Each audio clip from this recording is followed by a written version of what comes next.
Welcome everyone to another edition of Play It Through, and on this edition it's Double Dragon 3, The Sacred Stones, brought to us by Acclaim.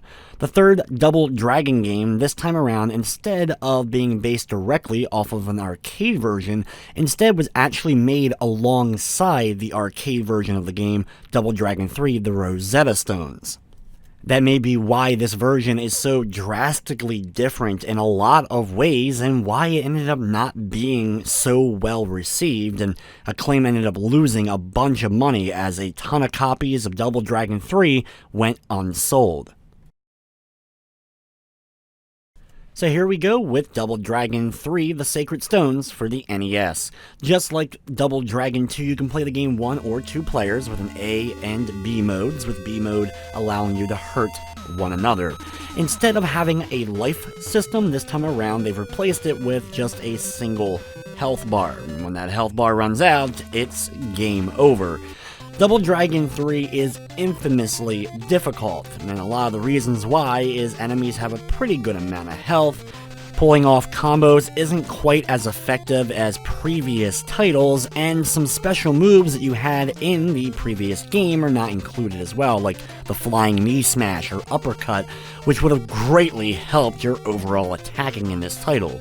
The only major move that is retained is the hurricane spin kick, which we will be using a lot throughout the course of this run. The story this time around is broken up into 5 levels only, set in different parts of the world. The story between the Japanese and the American versions is a bit different. Marion is brought up in the US version. You're actually setting off to kind of resurrect her. Hiroku, this old woman, comes to you and says, hey, if you get these stones, we can resurrect Marion. In the Japanese version, Marion's not even mentioned. The final boss also changes, well, at least just the name. Instead of actually being Cleopatra like the Japanese version, here we have Noram, which is Marion spelled backwards. Yeah, really clever stuff there. Anyway, you'll immediately notice that I have kind of a set combo. Just like with the previous Double Dragon, learning timing and getting a combo down is pretty much the key to being able to survive. That health bar drains really, really fast. As we go through the game, we'll get more playable characters and thus more health bars. But currently, in the first level, when that health bar is drained all the way down, it's a game over. One of the best strategies I've found and that I've seen out there involves stunning an enemy first up with a kick. This will allow you to grab a hold of them. After stunning them, just hit the directional button that they are in, and you'll be able to latch onto them. Some enemies, unfortunately, you won't be able to grab. Once you have them in the grab, though, you can either deliver some elbow smashes or some knee smashes. After a couple of them, though, press the opposite directional button from where you grab them and immediately go into that standing hurricane kick. To pull it off, you're going to be pressing the A and B buttons together in order to jump and then kicking in the air. There's a specific timing to it, not just mashing the attack button, but once you get that timing down, and it took me just a little bit to do, you'll be able to pull off that spin and kick on command, which really ends up devastating them. So you'll keep seeing me throughout the game hitting them with that leg kick to first stun them. The kick has a bit of distance to them, and that initial stun of them bending over gives you that just enough time to grab a hold of them and start pulling off your combo. Then quickly pull in those couple of moves with the elbow or knees, break away, and go for the spin kick. One thing that's cool about the grab is you're invulnerable to the other enemy on screen's attack. Like for example, if I do a hair grab onto an enemy and another enemy is flying in from the opposite side with a flying leg kick, well, just stay in the grab and he'll fly right through you with that kick. You can then break off from the hair grab and go into the spin kick, and if you're lucky, end up hitting both enemies. You can also time it where you can hit both enemies when you have one on the left and one's running from the right side by doing it at that perfect time as well, but you risk taking damage yourself. You also have the Nunchucks that you can use 5 times per mission. I'll start using them once I get to mission 3. As the first couple of levels, I usually don't have too much difficulty getting in my combos to the bosses and regular enemies. The boss for level 1 is Jim. Yep, his name is Jim. His big thing is every time he comes up to one knee, he's going to end up doing another flying knee of his own. And if you time it right with your spin kicks, you can get him in a perfect cycle of just stunning him every time he goes for it without you taking any damage yourself. This is the easiest boss fight in the game, so enjoy this one. Then we're moving on to Mission 2. One of the other really cool moves that you have in your arsenal in Double Dragon 3, I just wish it did more damage, is the flying throw. If you time it right, running and then jumping at your enemy, and if you time it, you can grab them in mid-air and throw them all the way across the screen. This is great for throwing people off of ledges or if you want to just kind of clear some space, but unfortunately the throw does only a tiny bit of damage, so it really isn't that effective for helping you most of the time. But it looks pretty darn cool, so I usually find myself pulling it off a handful of times each time I play the game. The enemies this time around, only a few of them end up having names. The core kind of gang members that you're battling, the Neo-Black Warriors, including Jim, that boss that we battle at the end of level 1. You have Gibson, the bald-headed one, you have the long-haired Robinson, and then the female, or the Linda this time around, is Dabby. Outside of the game's bosses, the other characters that we'll be dealing with later on in the game don't really have official names, at least none that I could find looking at some Double Dragon websites and looking at the NES manual. From what I've seen, they're just named Ninja or Gladiator. The other bosses include the 2 characters that will have playable for our party, as well as one that's named Roni. Even though he's not officially named in the game, he resembles the arcade Double Dragon 3 boss of that same name, so more than likely that's what they were going for. Inside this cabin, this is the final area of Mission 2. We'll have to deal with a gauntlet of enemies coming through that door opening on the upper left side, and you can find it's a good way to kind of get them stuck and pulling off some spin kicks to get them against that left wall. If you have enemies kind of bunching you up, of course pulling off a spin kick will allow you to knock them both back and forth. Be careful to be in the line of sight of certain enemies, like the Dabbies. They will end up throwing knives your way, which will be really annoying, but just a quick moving up and down will easily get you out of their line of sight and allow you to take them down. This game loves to just keep throwing you endless amounts of enemies, and a lot of times when I pull off a grab, I kind of just wait for those right moments for other enemies to line up, and then I can pull off that kick to hit both. After a bit, Chin will enter the room. It actually is funny, for the bosses you can hit them before the battle officially begins, before they start talking to you. In this case, I knocked Chin to the ground, and you have his whole cutscene playing out while he is on the ground from my first spin kick as soon as he popped through that door. Always find that amusing. For the most part with Chin, we're just going to move up and down, then every time we do, deliver a kick to him, stun him if we're able to stun him. Sometimes you just knock him down because he may be going for a move at the same time that you are, but when you deliver the stun, then just go right into the jump kick. If you need to back away a bit, or like I said, just step down, just 1 or 2 steps is enough to get out of the way of Chin's attacks. He's a very short-ranged fighter, so getting him stuck against this wall is a pretty easy thing to do. Once he's taken care of though, we're moving on to Mission 3, and now we actually have Chin as a playable character.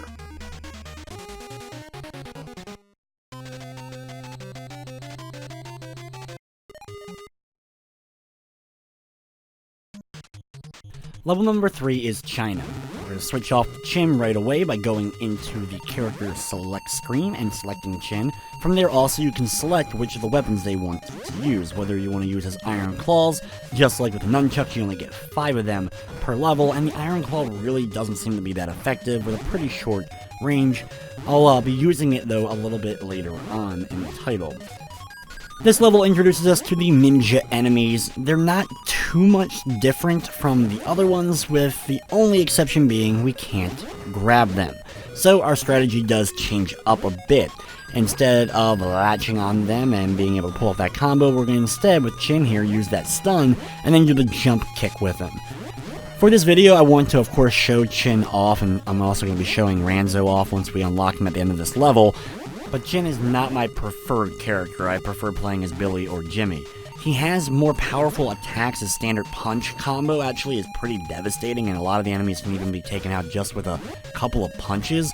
But since he is so slow moving, that the advanced combat bosses and some other things can be a bit difficult to do while playing as Chin. Like platforming, for example, that you do have to do a bit in this game.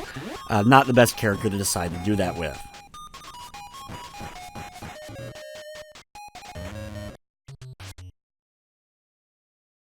Once we're inside, we're going to switch over from Chin back to Billy. This way we can move a little bit quicker and a lot easier to get through this beginning area, especially getting around the traps that are popping up. Like we were using with Chim, we're going to use that stun and then do the giant jumping spin kick, and that will allow us to do a pretty good amount of damage to most of the ninjas. Once you get kind of the other enemies, you can still grab them, of course, and do that standard combo that we've kind of mastered by this point in the game. As you can see, a lot of enemies will line up where you can just kind of get them with that quick kick and then go into that combo, whether just jumping right into the spin kick or grabbing them first.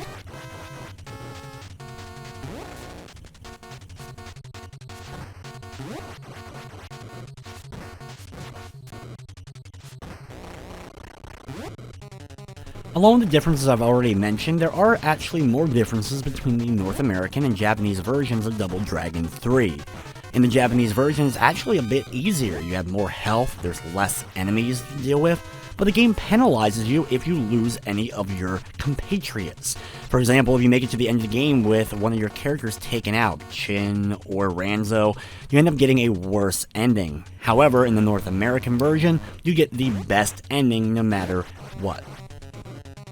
It always is funny, the regional differences between certain games and certain game companies where they make either the Japanese version easier or the North American version easier. Once we saw that rise in rental stores in the late 80s and into the 90s is where we really started to see where the North American versions were intentionally made harder to try to stop you from beating the game in a single rental and thus not going and buy the game. However, I know there was a lot of games I rented, and even if I did finish it, a lot of times I still end up asking for it later because I enjoyed playing it so much that I wanted to play it again. This is the last area of the level. After dealing with the sets of enemies, the ninjas, and a few other guys, we then have Renzo make his appearance for the boss encounter. To make this fight a bit easier, I am going to use the Nunchucks. This will be really efficient to taking out Renzo. I'm going to start off by doing just a standard kick and a hurricane kick to knock him away. This gives me time to pull up the menu, get out the nunchucks, and then immediately hit him. Then, what you want to do is just move up a couple of steps and then start spamming your attack. Eventually, you're going to end up landing. He may duck a few times, but you'll hit. Then, just do the same thing. Either move up a few or down a few, and then repeat the process till you've landed all 5 nunchuck hits. Thankfully, every time you swing, it doesn't count as using it until you make contact. Once it's used up, you're automatically switched back to your standard attacking. Once Renzo is taken down, we now have him in our party, and we're moving on to level number 4.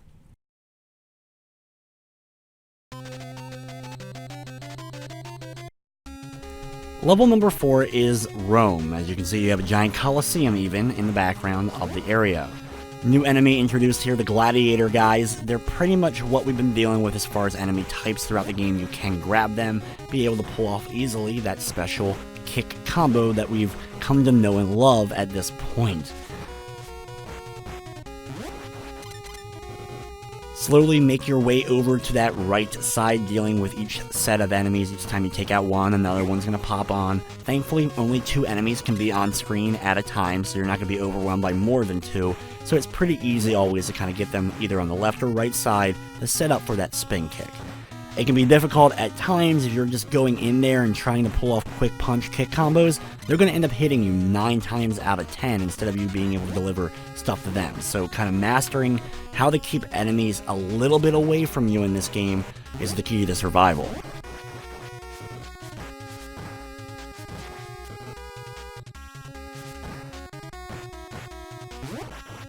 Another thing that made this game so extremely difficult is not only do you, of course, game over once you run out of health, it's a complete game over and you go back to the very beginning, unless you've made it to Mission 4.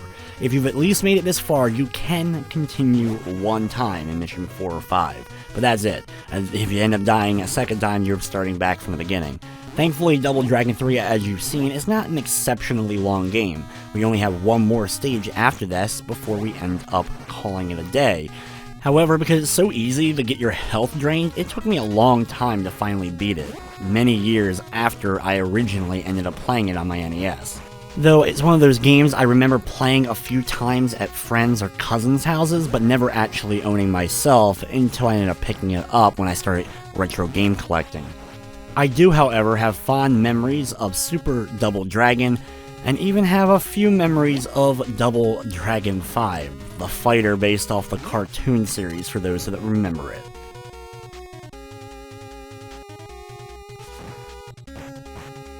There isn't a whole lot to level number 4, it's just that Coliseum area, and then inside, like we are now, before we end up facing off with the boss, we just have a lot of enemies before we finally get to do that.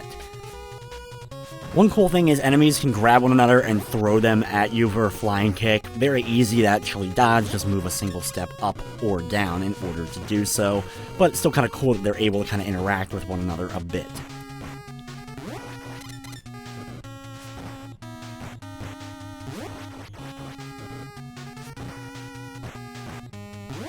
Some enemies will end up, of course, dropping some weapons you can pick up and use, like previous Double Dragon games. You have a limited number of swings with them when you do end up picking them up. A lot of times, it's still more efficient to just pull off the spin kick and combos that you've kind of mastered than actually grabbing the items and using them. It really does feel like at times during this game, it's an endless amount of enemies. As soon as one ends up going down, you have another one immediately running in from the other side, and then you're just kind of repeating that process. If at any point you do end up getting low on health, switch out your character. If they die, they're gone, but if you switch them out, they'll just end up recovering their full health when you make it to that next level. Here, I'm going to show off Renzo. Renzo has his sword move he's able to pull out. He's also able to do this flying kind of weird kick that's actually pretty effective for taking out some enemies. He also can throw out shurikens that we'll be using against the boss. You get 20 of them. They're not necessarily the most damaging, but at least can get the boss in a nice little cycle to start us off that fight with a good head start. Here comes good old Roni. This big muscle guy is going to pop in. We're going to start off by doing a kick to knock him down and then get away from him a little bit and start throwing their shurikens. Some of them are going to miss. Unfortunately, unlike the other weapons, when you throw these out, they automatically are dissipating from your inventory, unlike the Nunchucks or Iron Claw that when you use them, they don't go away until you make contact. But you can kind of time it with the shurikens to keep hitting Roni if you do it right. More often than not, I'm able to deliver those hits to at least, like I said, do a bit of damage before going in and trying to get into close combat with this dude. Once he drops, though, I'm going to switch over to Chin, and since Chin has the Iron Claw, I'm going to go ahead and show that off as well. You can see just how slow Chin moves. The Iron Claw, we're going to get away using a V pattern a lot of times. You can kind of get away. You can see the claws, though, don't instantly knock down Roni. But once we're able to hit the Iron Claw and then just one more standing kick, finally drops him, and we're moving on to Mission 5, the final mission of the game, Egypt. We start off with a platforming segment. I'm going to show you can do it with Chin, and I didn't really worry too much. If I ended up missing these jumps, I would have been upset, but we still had 2 other characters, so we wouldn't have been completely out of luck. But yeah, you can do those jumps with Chin, just not really recommended to do them. I just kind of like show off there at the beginning of the stage. One thing that Chin can do that's kind of funny is the flying headbutt. You can do a charge move with any character by double tapping left or right. It's a bit finicky sometimes pulling off the run, but when you do it with Chin, you can do a flying headbutt that just looks really funny. This kind of like torpedo that Chin ends up doing, flying into the various enemies that you're dealing with.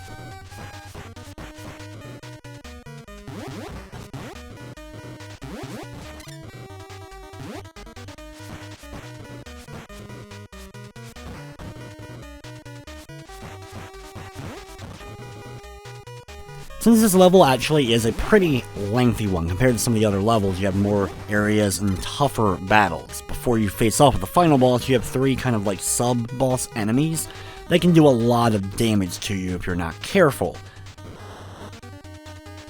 And that's why it's good to kind of use whatever character you prefer the least, use them first in this level so that if their health ends up going away, that at least you have the other stronger characters for the tougher fights. Beginning of this area, start off by taking out the enemies before attempting to jump to that middle platform. It's not a large gap by any means, but it does equal instant death if you fall into the spikes. Once you move a little bit though, the screen will start to scroll. You have to move over to the side, and then you're going to jump onto this moving platform as it comes towards you. It's not too tough of a jump, but once you do land on it, it'll then start going upwards. Be careful, once you get to the platform, you can see it on the right side, jump immediately to it. If you keep riding the platform upwards, it'll hit the ceiling and you'll end up falling straight down into the large pit below and lose a life. Here we have the pedestal room with the 3 openings in the background where we're going to be placing those sacred stones once we end up defeating, though, a large amount of enemies first. At this point, though, in the game, you're pretty much prepared for whatever this game's throwing at you. It's not throwing you any new enemy types or anything that you haven't already dealt with. You're not dealing with even rematches against tough boss encounters. So thankfully, it's just those standard enemies that we've dealt with. Not that they still can't immediately take away your health if they pull off a couple of quick combos or a little bit of bad luck. However, at least you don't have to fight the tougher fights over again, like we have seen in other Double Dragons, where you fight the boss characters over and over.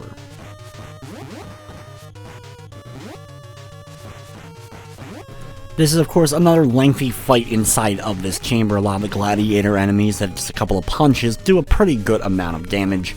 Pulling off a couple of special moves or just using Shin's regular punch combo is pretty effective, actually, during this encounter.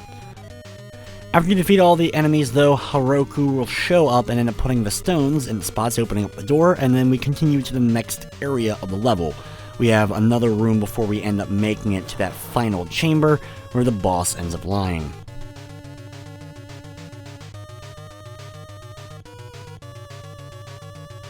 During this chamber, you're just going to be dealing with the ninja enemies. Hopefully you've gotten pretty good at dealing with these guys. There's going to be a bunch of them that the game throws at you during this room. If you do, of course, get low on health at any point, be sure to, of course, change your character out. I actually didn't realize I had only 1 health point left till a few more enemies were taken out, and then once I did, I switched over to Billy Lee.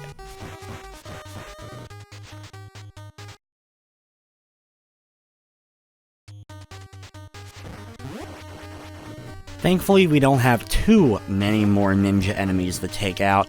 With Billy, I'm just going to keep going like up and down on this left side and then pulling off the kick followed by the spin kick as much as possible to keep most of the ninjas at bay. Getting them against the wall is pretty easy. A lot of times they even intentionally go that way to set up for the jumping kick towards you, so it's usually not too hard to keep them at least somewhat close to you on that side so you can pull off the spin kick, but keep them far enough away where they won't be able to set up really anything of theirs.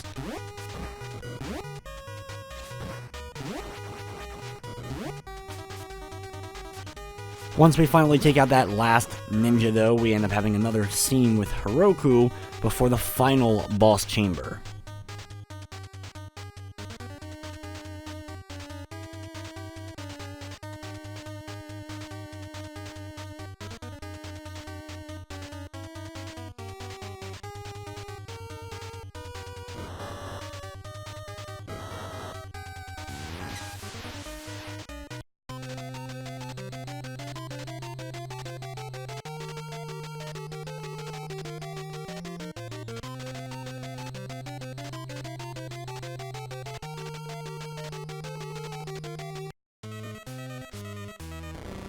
So here we go with the final kind of like boss gauntlet. We have 3 big, large mummies that we have to deal with first before Cleopatra or Noram ends up making her appearance, and then we actually begin that final boss battle.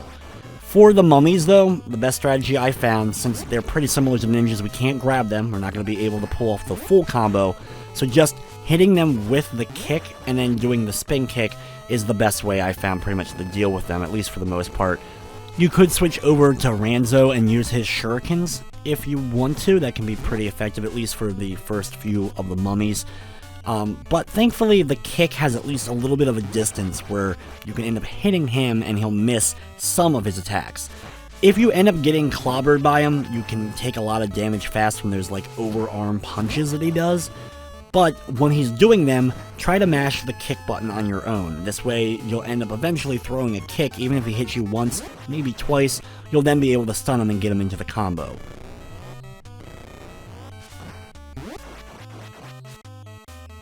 You have 3 of these mummy battles to deal with, each one seemingly a bit more annoying than the last. You'll see a lot of times I miss some of the kicks, as he's a bit far for me to hit, trying to back away and get away from me. However, keeping a distance is a lot safer. Even if I miss a bunch, I can still make sure that I don't end up getting hit, or at least I'm only hit once before I'm able to land my own hit or get away from it.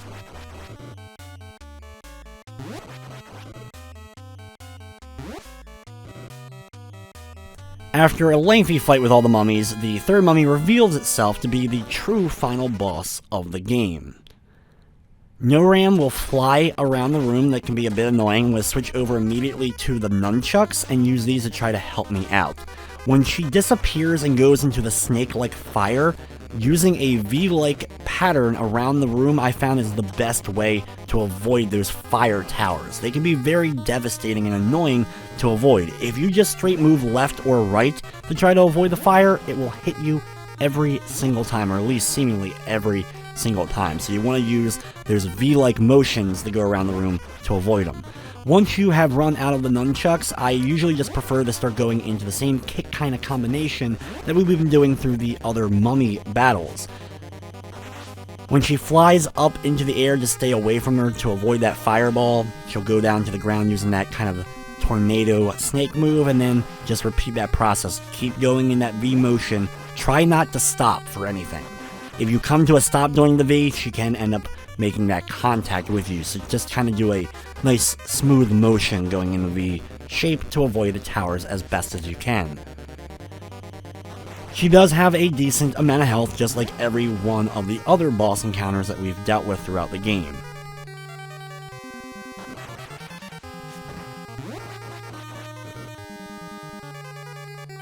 The good thing is, thankfully, we still have other characters. One of her most annoying moves is this one here, where she just uses her telekinesis, basically, to slam you against the wall. Unfortunately, it's really hard to dodge that, so a lot of times I just end up taking that hit. Here, I switch over to Renzo. This battle is, thankfully, almost done, and just with Renzo, we're going to do the same things that we've been doing, using that V-like shape. Thankfully, his speed can help you get away from some of her attacks pretty easily, and then do that jumping attack move with him in order to land blows to Noram in order to finish her off. Once she is defeated, though, you get to sit back and enjoy the ending, Double Dragon 3, The Sacred Stones, for the NES.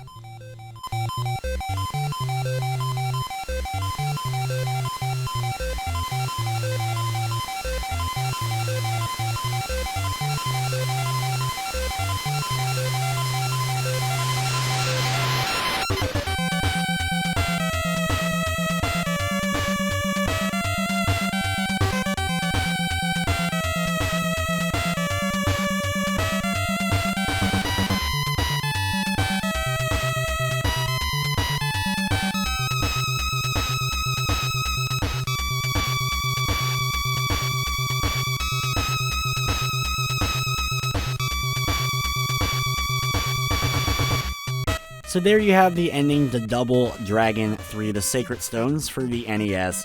Not the best of the Double Dragon games, my least favorite, which is the same for many out there, but I'm sure it has those that end up liking it. Heck, it may even be some people's favorites. I know throughout the years I found out that even the worst of games have those fans, and heck, I'm a fan of quite a few bad games myself.